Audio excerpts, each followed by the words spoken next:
Hi, welcome back to Community Focus here on Channel 6 TV. I'm Kenny Fogel, your host. Glad you could be with us today. We've got Mr. Jewel Brock here with us today. Jewel, he's the, the president, is the title, of the local NAACP here in Nelson County. That's correct. All right, well, names are always the hardest part for me. If I got past that part, my part's done. So, well, tell us a little bit about, first of all, tell us a little bit about Jewel Brock. I mean, I know you say you've been around here a few years. Well, I moved here, I was living in Columbus, Georgia at the time I moved here in 1998, March, and so I've been here ever since. I grew up, I was reared in Mississippi.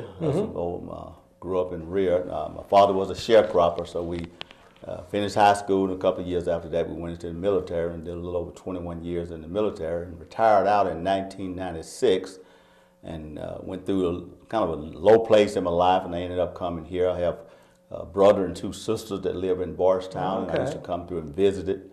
And when I decided to relocate, I just found that this would be a nice place to live, and it has been. It has been. Can't beat it. Yeah.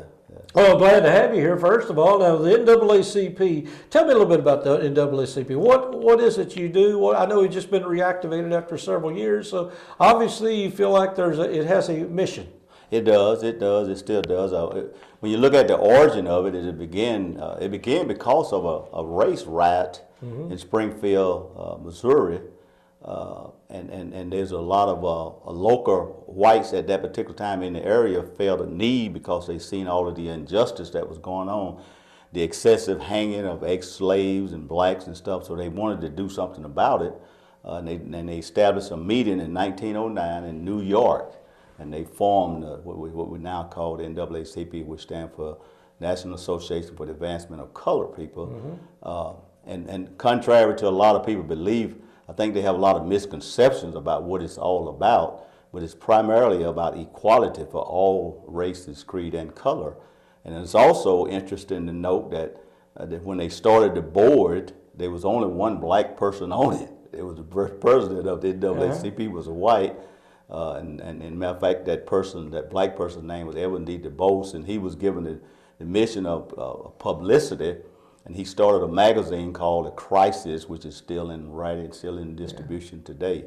So it was primarily started because of the injustice and inequality that was going on, that white people saw and felt that it was unfair, and they wanted to start an organization to be able to have a voice. Yeah. And from what I understand, it was active here in Bardstown too until I think 2005, and it kind of because there's a minimumship you need to maintain, so they lost that, and then they kind of got deactivated. So what we began to feel like here in Bardstown, actually I wasn't the one that birthed the conversation with reference getting it started. But once I went to a meeting that was set up for January, I went to the meeting and I'm like, well, I don't know if I really want to get involved. But then after I went home and got to thinking about it and praying about it and growing up where I grew up at and knew how it was then, and then at that particular time as well, you got an administration that's coming in that really seems to be taking us backwards. Well, I was going to get into that just in a second. Now, obviously, you grew up in Mississippi. I mean, you probably... the world has changed considerably. Considerably. And I guess my biggest question is, have we advanced considerably since then?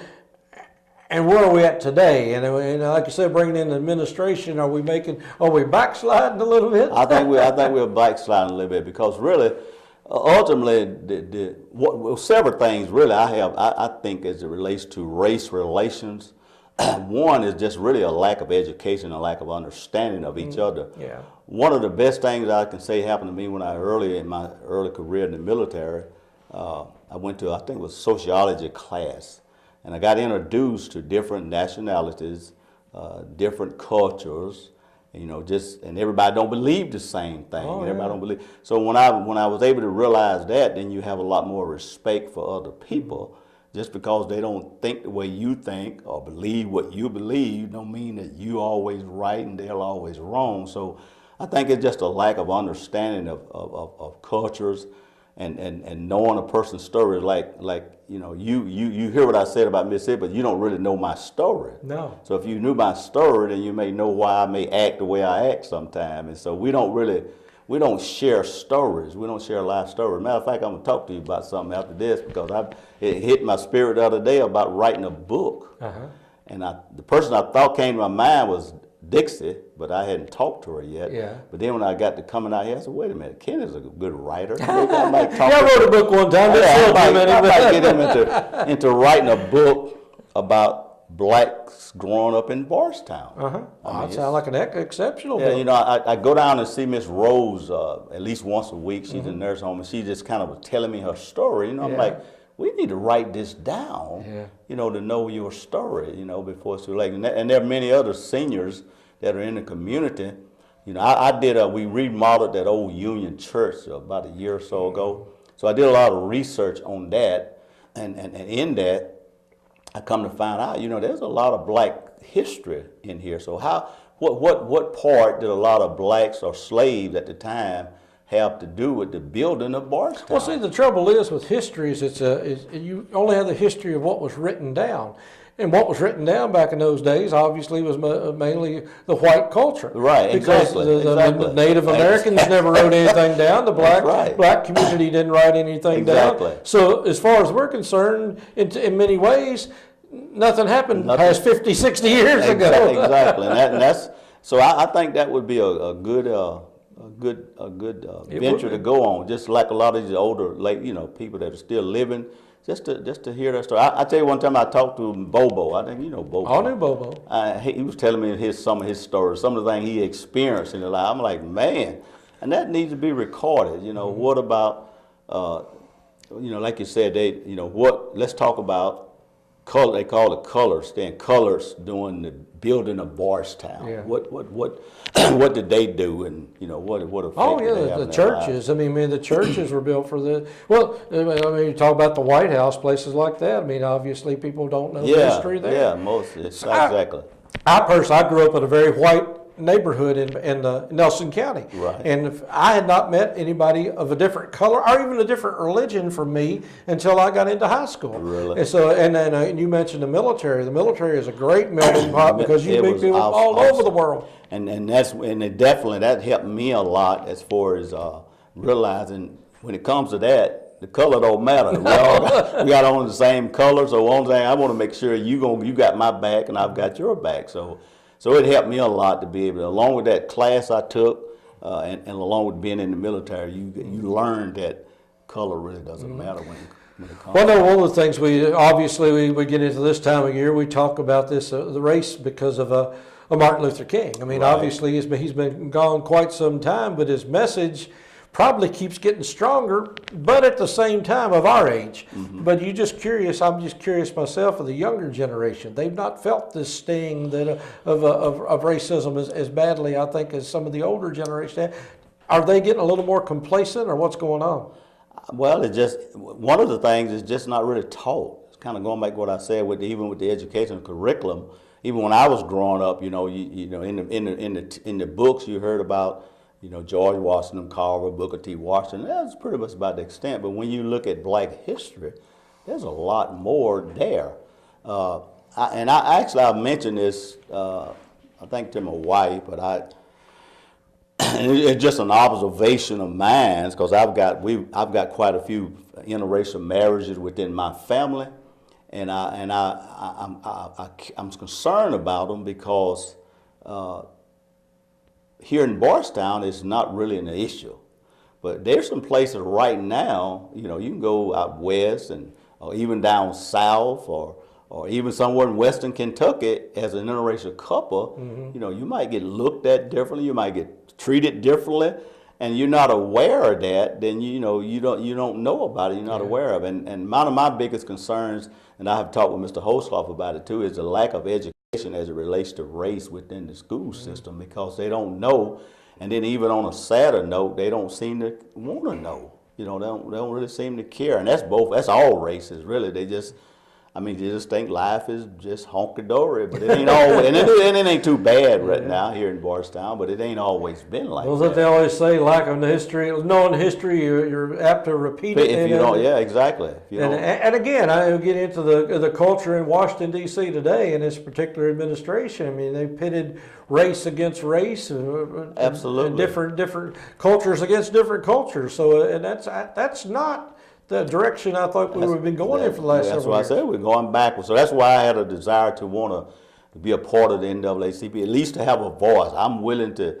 if I need to say something, I can say something, or just be a number in the crowd. If I see any injustice or feel like any injustice is going on, then I feel like my mother and my father would turn over in their grave if they knew that I would just sit back and say nothing. You know, when I felt like something like that was going on.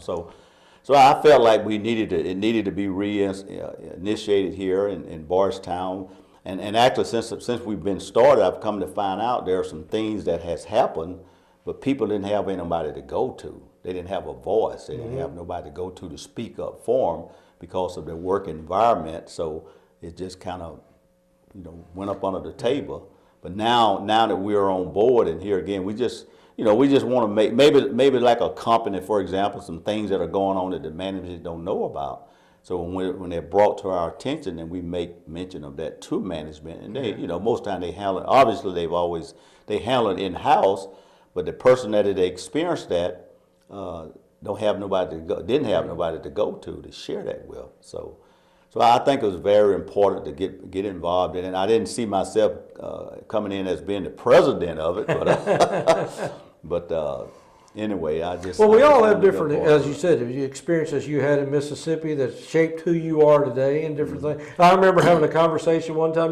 Matter of fact, it was Bobo's son. He and I were in the military together, and we were having a conversation one day, and he says something about discrimination as being a black person.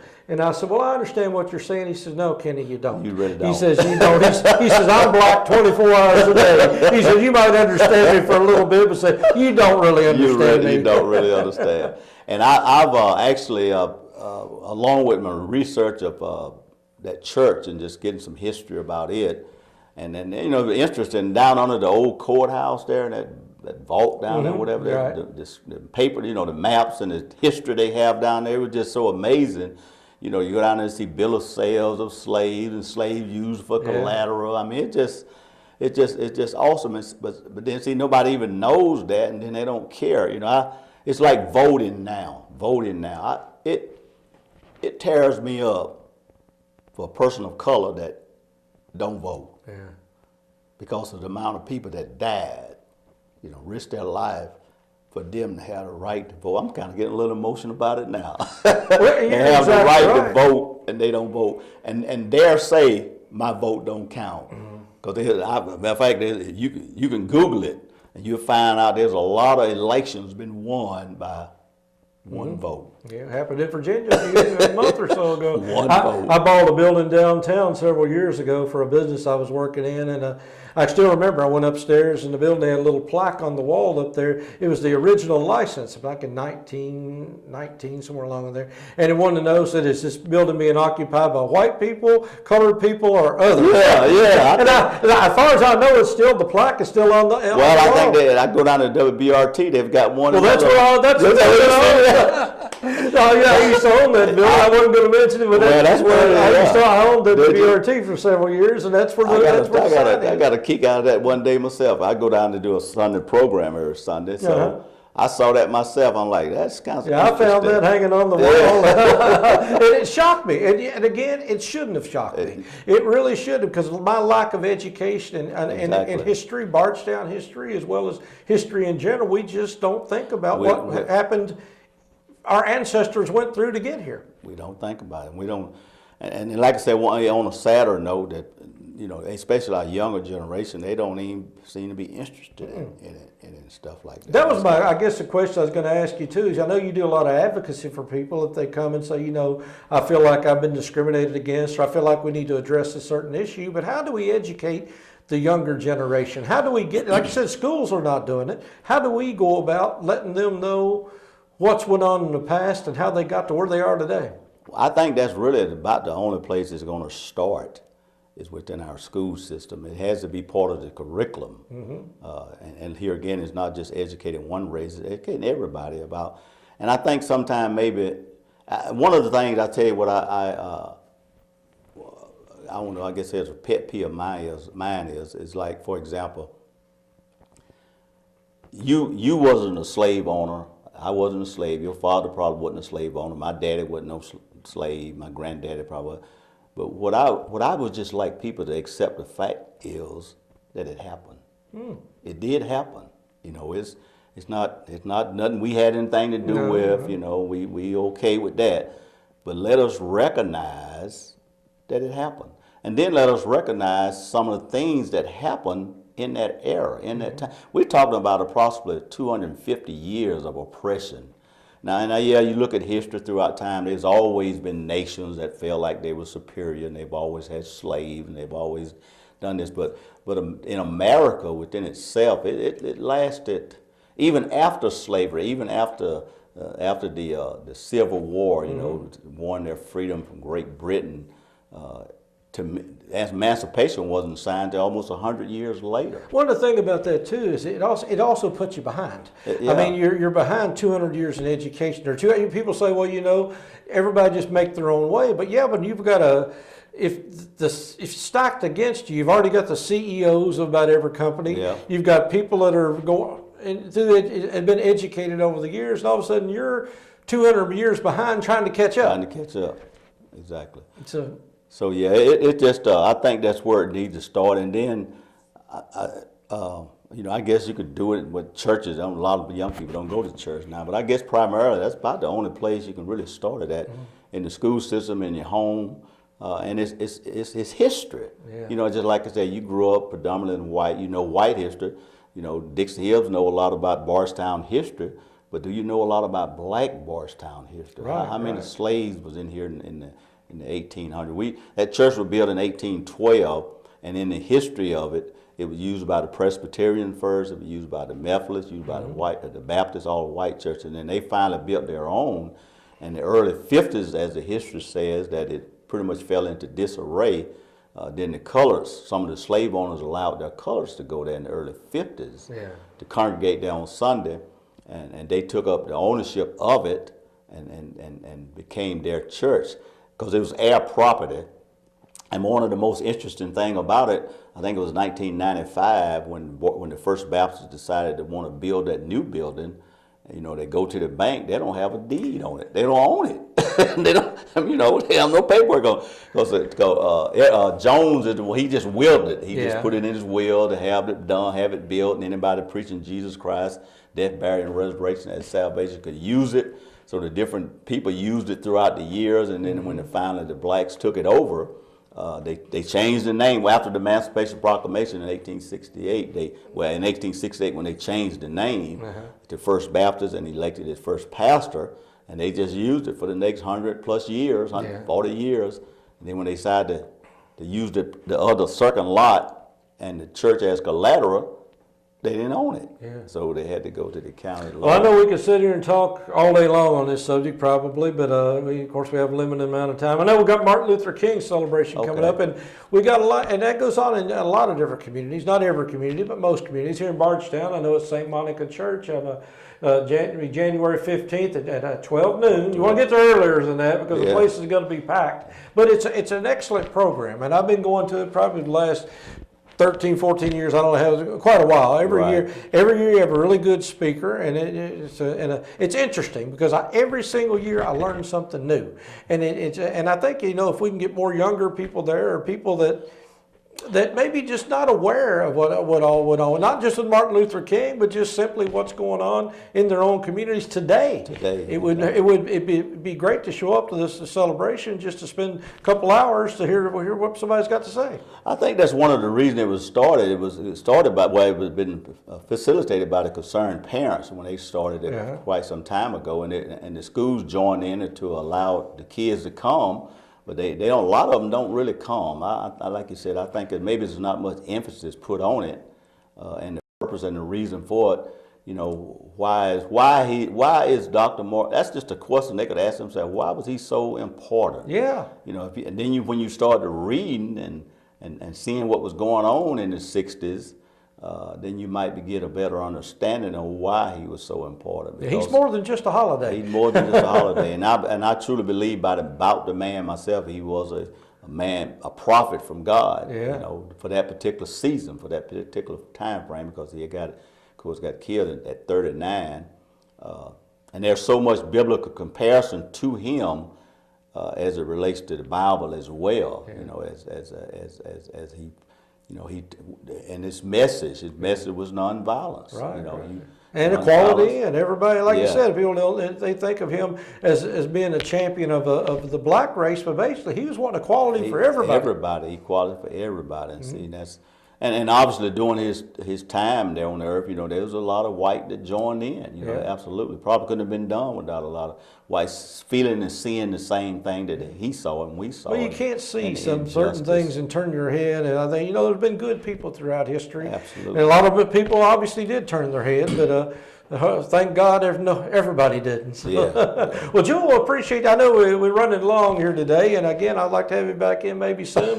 We'll expand on this even more. Maybe when the book it starts coming to fruition. Well, you're going to be right there. I'll do what I can to help you on that, and we'll talk about that when we get off the air. But again, you know, yeah, that's quite something I think would be quite. I just got involved in history, and probably in the last decade or so. Up to then, I just sort of floated right over here. But I've been really getting involved in local history because it's fascinating. It is. Absolutely it really fascinating. is. And it really is. And again, we're leaving a huge segment of people out when we don't look at it. So yeah, I'd be happy to. We'll sit down and talk here after we get off here. All right, sounds good. All right, Jewel Brock here with the NAACP, the president of the local chapter here in Nelson County in Bardstown, and we appreciate you being in. Again, Martin Luther King ceremony coming up in communities all across the country, right here in Bardstown, 12 noon on Sunday. No, it's Monday, January 15th, 12 noon at St. Monica's Church. That's down on South 3rd Street in Bardstown. Love to see you down there. Always have a good crowd. It takes about 2 hours, so if you got a couple hours to spend, come on down and join us, and we'll celebrate the life and the message of Martin Luther King. Joel Brock here with the NAACP. Thank you for being here today. Appreciate it. Having me. And hopefully we can get you back. We'll do some more of this again. Absolutely. Stick around. A lot more to come here on Channel 6 TV. We'll be right back.